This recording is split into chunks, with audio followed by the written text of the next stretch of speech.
చేసుకుంటున్నారంటే అంటే ఎవరో మాట్లాడుతున్నారు. రైతులు మాట్లాడిన ఎవరో నా వాళ్ళు మీ కళ్ళెదుట మీరు విజువల్ చూశారు, మీ కళ్ళెదుట చూశారు. అది రైతులు మాట్లాడిన దాని గురించి మేము మాట్లాడలేదండి. రైతులు మాట్లాడి స్పష్టంగా ఏ డిమాండ్ ఉన్నాయో నేను చెప్తున్నాను.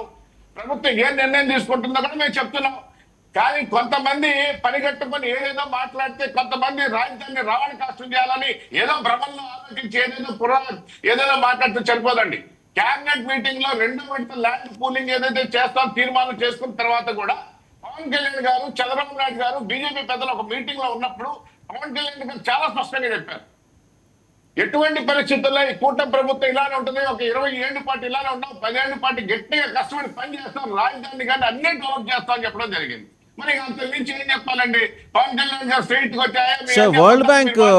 వరల్డ్ బ్యాంక్ నుంచి మీకు వచ్చిన కమ్యూనికేషన్, ప్రభుత్వానికి సిఆర్డీకి వచ్చిన కమ్యూనికేషన్, మీరు ఎకరం ₹1 కోటి 2 కోట్లు ఉన్నాయని చెప్పారు కదా, అమ్మి ఒక 20,000 కోట్ల రూపాయలు మేము చూపిస్తున్నా ఉన్నారు కదా, ఇంతవరకు ఎన్ని ఎకరాలు అమ్మారు, ఎంత డబ్బు మీకు జమ అయింది అని అడిగింది. ఎందుకంటే వాళ్ళు ఏం చారిటీ చేయట్లేదు వరల్డ్ బ్యాంక్, మనకి వాళ్ళు they are giving us loan ఇచ్చేప్పుడు రిటర్న్ ఆన్ ఇన్వెస్ట్మెంట్ చూసుకుంటాడు, ఏ బ్యాంక్ అయినా ఏ ఫైనాన్షియర్ అయినా చూసుకుంటాడు. మన దగ్గర అసలుకే మోసం వచ్చినప్పుడు 15,000 కోట్లు ఎక్కడి నుంచి తీసుకొచ్చి ఇమ్మంటారని వాళ్ళు అడిగిన కమ్యూనికేషన్కి ఇంతవరకు ప్రభుత్వం నుంచి సమాధానం లేదు, సిఆర్డీఏ నుంచి సమాధానం లేదు, అది మీకు తెలుసు. మరి అసలు ఎన్ని భూములు అమ్మారు, ఎంతకు అమ్మారు, ఆ లెక్కలు ఏమన్నా పోనీ కనీసం మాకంటే సామాన్య ప్రజలకు తెలియదు, మీరు మరి ప్రభుత్వానికి దగ్గరగా ఉంటారు కాబట్టి మీకు ఏమైనా తెలుసా ఆ డబ్బులు ఎంత వచ్చినాయి? ఒక్క నిమిషం ప్రభుత్వం ఏం చెప్పకుండానే ఇప్పుడు డబ్బులు రిలీజ్ అయినాయి అంటారా ప్రపంచ బ్యాంక్ దగ్గర నుంచి? మరి ప్రపంచ బ్యాంక్ ఎందుకు సార్ ఆ కమ్యూనికేషన్ పంపించింది? ఒక్క నిమిషం అండి, మీకు రిలీజ్ అయింది అంటారా? అంటే ఎవరెవరో మెయిల్స్ పెట్టి మొన్ననే పయ్యాల కేసు గారు ఆర్థిక శాఖ మంత్రి చాలా స్పష్టంగా చెప్పారు. వాళ్ళు మెయిల్స్ పక్కన పెట్టండి, వరల్డ్ బ్యాంక్ నుంచి వచ్చిన మెయిల్స్ చెప్పండి. ఏదో ఒక్క నిమిషం అండి, చాలా స్పష్టంగా వరల్డ్ బ్యాంక్ కి అన్ని క్వశ్చన్లు ఉంటే ఈ రోజు రిలీజ్ ఎందుకు చేస్తున్నారు అంటున్నారు. ప్రభుత్వం ఏమి బయట పెట్టండి సార్, వరల్డ్ బ్యాంక్ ఎగ్జాక్ట్ గా మిమ్మల్ని ఏం అడిగింది బయట పెట్టండి. వరల్డ్ బ్యాంక్ ఏం అడిగింది, ప్రభుత్వం ఏం సమాధానం చెప్పింది కూడా బయట పెట్టాలంటే ఎలా అండి? ఖచ్చితంగా పెట్టాలి. ప్రభుత్వం you're accountable to the public అండి, you're accountable to the public. మేము ప్రభుత్వంలోకి వచ్చాం, మేము ఏదైనా చేస్తామంటే కుదరదు. మీరు you're accountable to the public. CRDA బయట పెట్టద్ది, స్పష్టంగా చెప్పండి, దానికి ఎటువంటి అనుమానాలు పడలేదు. నేను అడిగింది బయట పెట్టాలి, మేము పారదర్శకంగా ఉండవంటే కుదరదు. మీరు ప్రభుత్వం you're accountable to public. Vasudev garu పెట్టమని చెప్పట్లేదు, ప్రతి ఒక్కటి పారదర్శకంగానే ఉంటుంది, ప్రతి ఒక్కటి బయట పెడతారు. ఏదైతే వాళ్ళు ప్రశ్నలు అడిగారో, గవర్నమెంట్ ఏ సమాధానాలు చెప్పారో దాంట్లో ఎంత రిలీజ్ చేశారు అన్ని కూడా బయట పెడతారు. పెడితే ఇలాంటి అప్రహెన్షన్స్ అన్ని ఇప్పుడు వైసీపీకి బోల్డన్ని అప్రహెన్షన్స్ అని ఉన్నాయని అంటున్నారు కదా, అవన్నీ పటాపంచలైపోతాయి. మీరెంత నిజాయితీగా ఉన్నారో ప్రపంచానికి కూడా తెలుస్తుంది.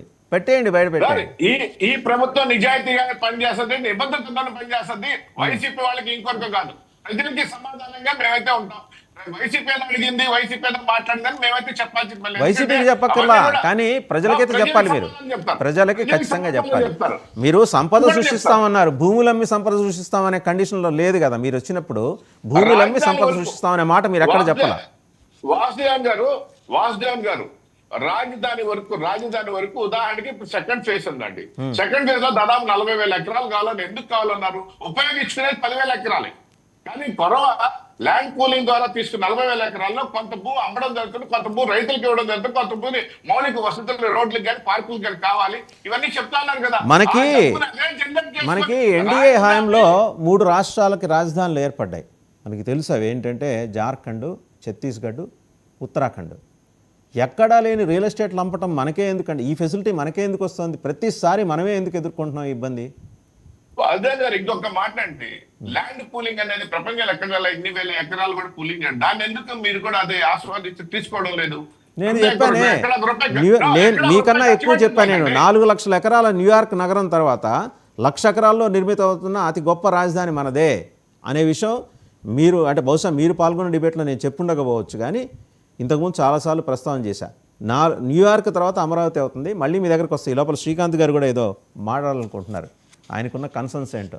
మనకి ఈ పంచాయతీలు ఏం లేవు కదా, మనం ఏదో మళ్ళీ అధికారంలోకి వస్తే మళ్ళీ 3 రాజధానులు అందాం, మళ్ళీ జనాలను ఇట తిప్పేద్దాం, గానుగులు వేసి తిప్పేద్దాం. ఇదే కదా వైసీపీ ఆలోచన ధోరణి, అంతేనా శ్రీకాంత్ గారు? 9 టీవీ వీక్షకులకి, ప్యానెల్లో ఉన్న సభ్యులకి మీకు శుభోదయం. ఒక్కసారి మనము ఈ ఒక్క డిబేట్ స్టార్ట్ నేను మాట్లాడేదానికంటే ముందు చిన్న